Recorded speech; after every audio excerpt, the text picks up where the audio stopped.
Steve jobs ने कहा कि अब तक मैंने जितनी भी चीजें करी है जिन पे मुझे गर्व है, उतना ही गर्व मुझे कुछ चीजें ना करने का है। लेकिन हम तो ये मानते हैं कि लाइफ बहुत छोटी है, टाइम कम है, सब कर लो, कोई रिग्रेट नहीं रहना चाहिए, कोई पछतावा नहीं रहना चाहिए कि मैंने ये नहीं करा। लेकिन रिग्रेट तो आपको कुछ चीजें ना करने का नहीं, बल्कि किसी एक को अच्छे से ना करने का होना चाहिए। आप लाइफ में कभी भी एक चीज पर टिक के मेहनत नहीं कर पाओगे जब तक डिसाइड नहीं करोगे कि मेहनत कहाँ करनी है, और सबसे इंपॉर्टेंट मेहनत कहाँ नहीं करनी है। स्टीव जॉब्स एप्पल से फायर होकर वापस कंपनी में आए थे, देखा कि 350 प्रोडक्ट्स पे काम हो रहा है, 340 पे रुकवा दिया, कहा कि केवल 10 पे काम करेंगे, जबकि 340 फालतू नहीं थे, सालों से काम चल रहा था उन पे। ये करने के लिए क्या चाहिए कि भाई ये सब नहीं करेंगे, इसके लिए क्या चाहिए? पर्पस। बिना पर्पस आप गए हद पार मेहनत करने, क्या होगा? अधूरे रास्ते में आप नया आइडिया लेके बैठ जाओगे, क्योंकि अब एक नया विचार आया जो इतना सही लग रहा है जितना पहले कभी कोई आइडिया लगा नहीं, और फिर आने वाले कल एक और आइडिया इससे अच्छा लगेगा। लोग मिलते हैं, काम करना है, बिजी हूँ, बाद में बात करोगे, ऑक्यूपाइड हूँ, क्या करने में, कहाँ पहुंचने में, कहीं पहुंच रहे हो, बिना कहीं पहुंचने की नियत, बिना किसी एक इंटेंट की गई मेहनत, सिर्फ एक गधा मजदूरी है। उसको हद पर मेहनत बोलकर टर्म खराब मत करो। और एक नियत, एक डायरेक्शन, एक ही इंटेंशन के साथ कई महीनों तक कॉन्टिन्यूस वर्क के लिए क्या चाहिए? एक्सट्रीम फोकस, खुद पे कंट्रोल, सिंगल पर्पस, अपने ही दिमाग को मना करने की हिम्मत। आर्ट ऑफ सेइंग नो जैसी बुक बताती है कि लोगों को मना करना सीखो, पर पहले आप अपने मन को तो मना करना सीखो, जो रोज नई स्कीम लेकर आता है आपके सामने। इस शाइनी ऑब्जेक्ट सिंड्रोम से तो बचो पहले, इस मिराज से, इस छलावा से, जो रेगिस्तान में दूर से लगता है कि पानी है, पर पास जाओ तो धूप से मिराज दिख रहा है केवल।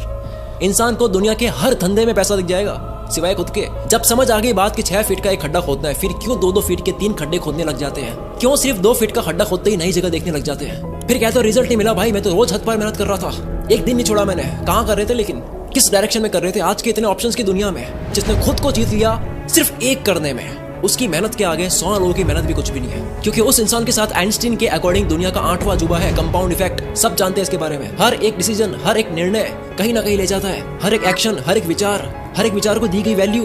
ये वीडियो जो आप देख रहे हो ये भी एक डिसीजन है। करना क्या है? सुबह उठने से लेकर रात को सोने तक जितने भी डिसीजंस, विचार, आइडियाज, एनर्जी, सब एक ही डायरेक्शन में फ्लो करें।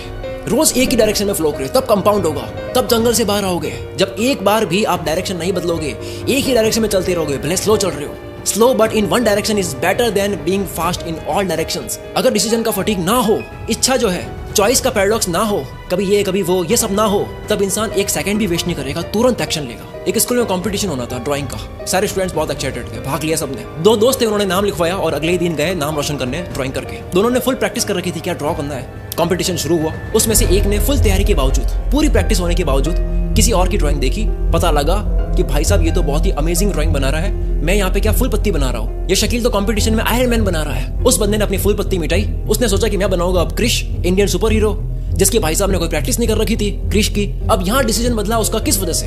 अगर आप अपने प्रैक्टिस किए हुए डिसीजन पर टिके हुए नहीं रहोगे तो आपको दूसरों के प्रैक्टिस किए हुए डिसीजन से भिड़ना पड़ेगा जिसकी आपने प्रैक्टिस नहीं कर रखी है। अब क्योंकि उसने क्रिश ड्रॉ करने की कोई प्रैक्टिस नहीं कर रखी, फिर से डिसीजन बदला, भारी लग रहा था, कुछ हल्का करते हैं। अब जब हल्का ड्रॉ करने लगा तो याद आया कि यार वही कर लेते जो घर से सीख के आए थे। जितने में टाइम हो गया देरी हो गई। Maturity is when you realise ये कहानी ड्राइंग करने की नहीं थी, लाइफ ड्रॉ करने की थी।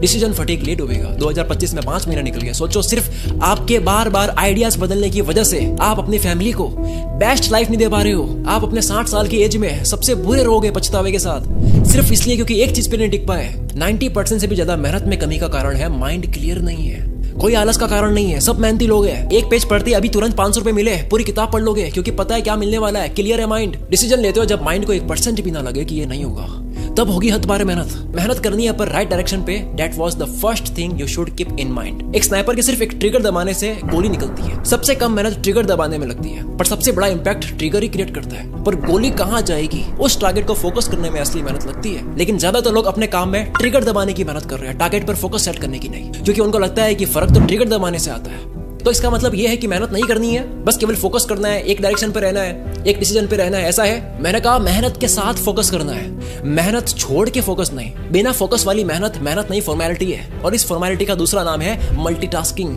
किसी काम में एक्सीलेंस हासिल करने से दुनिया याद रखती है, आपका काम दिखता है, वरना मल्टीटास्कर से तो दुनिया भरी पड़ी है। लोगों का दिमाग पहचान लेता है कि आपने ये काम मन से करा है या भटक के करा है, फोकस से करा है या मल्टीटास्किंग से करा है। मल्टीटास्किंग यानी कभी इधर कभी उधर भटक के काम करने से ना केवल काम बल्कि दिमाग भी डैमेज होता है। फोकस का मतलब क्या? दिमाग की हेल्थ। जिसमें 8 करोड़ 60 लाख सेल्स होती है। ये च्युइंगम जैसा 2 कानों के बीच खोपड़ी में भरा हुआ मांस। ये इंजन खराब होता है जब बार बार गियर बदलते हो, फिर सर्विसिंग आती है। बार बार गियर बदलने से, बार बार काम बदलने से दिमाग ही नहीं बल्कि फ्यूचर भी खराब होता है, क्योंकि फोकस एक फ्यूचर है। दुनिया कह रही है AI is the future, crypto is the future, NFT, metaverse, electric vehicle, quantum computing, bio hacking, no code tool, कोई भी टेक्नोलॉजी, ये सब फ्यूचर है। पर डीप वर्क और फोकस्ड माइंड रियल फ्यूचर है। लोग चौड़ दिखाते हैं मैं इतनी चीजें एक साथ कर लेता हूँ, कुछ नहीं होगा, मैं सिर्फ ये कर सकता हूँ, ये फोड़ेगा। इसके ऊपर रिसर्च ही रिसर्च है कि एक वक्त में 2 काम करने की कोशिश करना ये आपके फोकस का सबसे बड़ा दुश्मन है। ना केवल फोकस का बल्कि मैं तो कहता हूँ आपकी जिंदगी का सबसे बड़ा दुश्मन है। जितनी चॉइसेस इस अर्थ पर बढ़ेगी उतना कंपटीशन टाइट होगा, क्योंकि आपका कंपटीशन अब सामने वाले के फोकस से है, जो कि जमाने के साथ में कम हो रहा है। कंसंट्रेशन, अटेंशन स्पैन, या ये कह दो कि ध्यान लगाने की ऊर्जा, दिमाग का एक जगह टिकने का स्टेमिना जो भी कम हो रहा है उसकी फ्यूचर में डिमांड बढ़ेगी। जिस वक्त ये समझ गए फिर करो हद पार मेहनत। फिर क्या होगा? फिर आपकी अंडरस्टैंडिंग अलग होगी, इंटेलिजेंस लेवल हाई होगी, चीजें फास्ट समझ आएगी, रिकॉलिंग पावर तेज होगी, टाइम पे सब कुछ याद आएगा, क्रिएटिव विजुअलाइजेशन होगी, आंख बंद करोगे अंदर की दुनिया दिखाई देगी। 10 घंटे का काम 1 घंटे में होगा, थिंकिंग पैटर्न्स बनाने लग जाओगे, हर सोचने के तरीकों को नाम देने लग जाओगे, खुद की एक लैंग्वेज होगी, थॉट्स कंट्रोल में, ध्यान कहाँ देना है वो एबिलिटी आपके हाथ में, पीस ऑफ माइंड आपके हाथ में होगा, परेशान करने वाले थॉट्स से आजादी, कौन से विचार की सीढ़ी लगानी है आप चूज करोगे, आप डिसाइड करोगे, सेल्फ कॉन्फिडेंस बढ़ जाएगा, इनर स्ट्रेंथ बढ़ जाएगी, विल पावर बढ़ जाएगी, दृढ़ निश्चय करने वाले बन गए, ओवर थिंकिंग रुक जाएगी, टालने का कीड़ा मर जाएगा, जीवन अच्छा लगने लग जाएगा, हैप्पीनेस बढ़ जाएगी आपकी, स्ट्रेस खत्म हो जाएगा, मेहनत ही मजा बन जाएगा, रेस्ट चाहिए नहीं। ये सब जब होने लग जाए आप मेहनत में खो जाओ, आपको पता ही नहीं रेस्ट क्या होता है, वही रेस्ट है, काम ही मजा दे रहा है, क्या रेस्ट लोगे? क्या तब भी रिजल्ट्स नहीं मिलेंगे?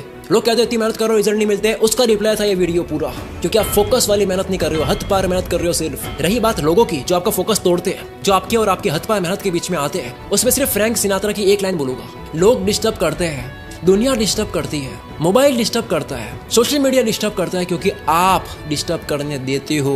बहुत लोगों ने रिक्वेस्ट करी इस तरह की वीडियोस अपलोड करो, जो पहले क्या करते थे वो मैंने आज कर दिया। अगर आप चाहते हो कि अगली वीडियो भी इसी तरह की हो तो कमेंट में सिर्फ